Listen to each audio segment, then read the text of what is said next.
శుక్లాంబరధరం విష్ణుం శశివర్ణం చతుర్భుజం ప్రసన్నవదనం ధ్యాయేత్ సర్వవిఘ్నోపశాంతయే. ద్వాపరయుగ ధర్మం. సూతుడు ఋషులకు ఇట్లు చెప్పసాగెను. ఇక మీదట ద్వాపరయుగ ధర్మస్వరూపం తెలుపుతాను. త్రేతాయుగం ముగిసిన పిమ్మట ద్వాపరయుగం ప్రారంభమవుతుంది. త్రేతాయుగాన ప్రజలకు ఏ విధాలకు లౌకిక ప్రవృత్తులను వాటి ఫలములను ఉండెనో అవే ద్వాపర యుగాదియందుండును. ఆ యుగం మారిపోగానే క్రమంగా తత్పూర్వయుగ కార్యఫలసిద్ధులు నశించును. తర్వాత ద్వాపర యుగాన ప్రజల్లో లోభము, భృతి, వేతనాలతో పనిచేయుట, వాణిజ్యం, యుద్ధము, తత్వనిశ్చయం చేయలేకపోవుట, వర్ణ వ్యవస్థ ధ్వంసమగుట, కర్మ విపర్యయం, విహిత కర్మములు చేయకపోవుట, నిషిద్ధ కర్మములు ఆచరించుట, బాటసారులను చంపుట, తీవ్రముగు దండనము, దురభిమానము, దర్పము, ఓర్పు లేకుండుట, బలమునకు ప్రాముఖ్యము అధికమగును. ద్వాపరయుగం ప్రారంభం కాగానే రజస్తమో గుణ ప్రవృత్తులు అధికమగును. మొట్టమొదటిదగు కృతయుగాన అధర్మం ఏమాత్రం లేకుండెను. త్రేతాయుగమందు అది ప్రవర్తింప చేయబడెను. ద్వాపరాన వ్యాకులత పొందును. కలియుగాన ధర్మం పూర్తిగా నశించును. ఈ ద్వాపర యుగాన వర్ణధర్మములను బ్రహ్మచర్యాద ఆశ్రమ ధర్మములు సంకీర్ణములు ఒకదాని ధర్మమందు మరి ఒకటి కలిసినవి విహితం చేయుటతో పాటు అవిహితంను కూడా చేయుట అవిహితంను విహితమని వాదించుట, ఆచరించుట మొదలగు పాండిత్య దుర్విలసితములను అగును. శృతి స్మృతుల అర్థ నిర్ణయం విషయంన ద్వైధము అనగా భిన్నాభిప్రాయ చిత్తవృత్తి ఏర్పడను.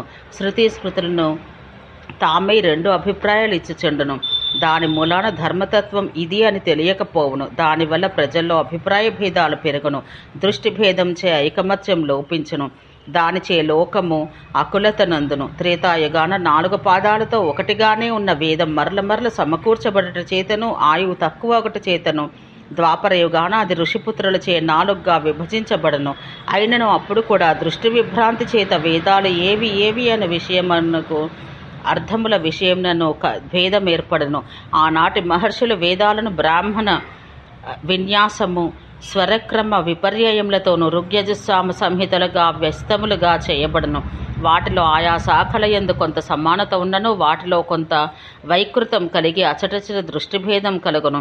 బ్రాహ్మణములు కల్పసూత్రంలో వాటిపై భాష్యములనడు విద్యాస్థాన భేదములు, వానిలో ప్రస్థాన భేదములు అనగా మార్గ సాంప్రదాయ విచారణా పద్ధతి భేదములు ఏర్పడను. కొందరొక విషయాన ఒక ప్రస్థానం అనుసరించుచుండ మరికొందరు వారితో ప్రత్యవస్థితులగుదురు. ఇట్లు ద్వాపరయుగాన ఋషులు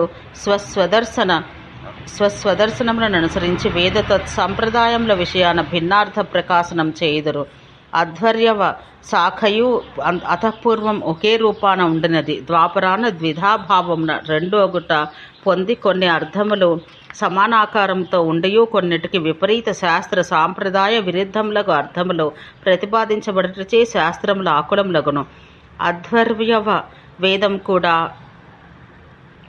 అధ్వర్యవ అనగా యజుర్వేదం కూడా వేరువేరు ప్రస్థాన మార్గ సాంప్రదాయాలతో బహుభేదముల నందు వ్యాకులమగును.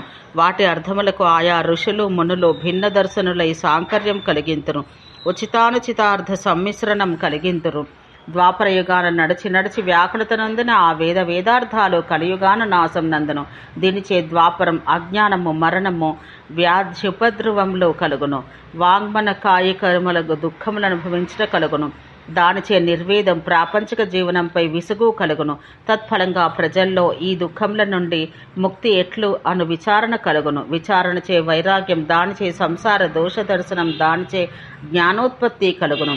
ఈ ద్వాపరాన స్వయంభవ మన్వంతరం నాటి మేధావులకు శత్రువులు, అలనాటి మేధావుల ఉదారాభిప్రాయాలకు కాదని వారు జన్మిస్తారు.